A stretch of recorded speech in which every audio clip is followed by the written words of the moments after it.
in BioShock, Tenenbaum, the character Tenenbaum, was sort of exploring the work that was going on in DNA at the time. You know, the work that Crick and Watson were doing. And she was building upon that. And that, you know, a very radical enhancement of that work was done by Tenenbaum and Sue Chong. And you get the world of plasmids that make the original BioShock. Elizabeth's not a scientist, but she has the ability to interact with the kind of science that was being done in this period, the kind of science that was being done by Einstein, the kind of science that was being done by Heisenberg.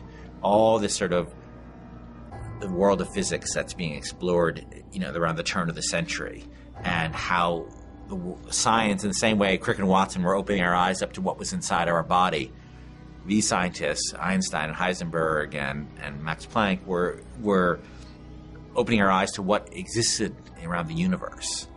And everybody can see in the world of Columbia these tears that are windows into these worlds that Heisenberg and Einstein were starting to explain to us.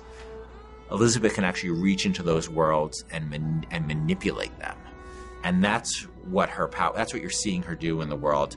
And that becomes this great game system we call the tears in BioShock Infinite, where you'll be in a space and you'll see a window where you see a skyline that doesn't exist in the Columbia that Booker is in. You'll see a turret maybe that doesn't exist in the Columbia that Booker exists in.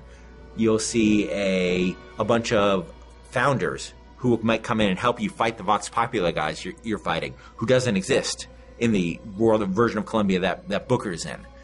And Elizabeth is essentially saying to you is, I can bring one of these three in for you, Booker. Which one do you want me to bring in? And that's up to the player. I think I can help. Just tell me which one you want.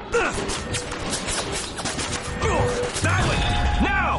We can have all these tools that the player can access via Elizabeth that is going to make everybody's play experience different. And that's what we always want with BioShock. We want the way I play it, the way you play it, the way he plays it to be different. And that's Elizabeth's ability to manipulate terrorists is just another great way to do that.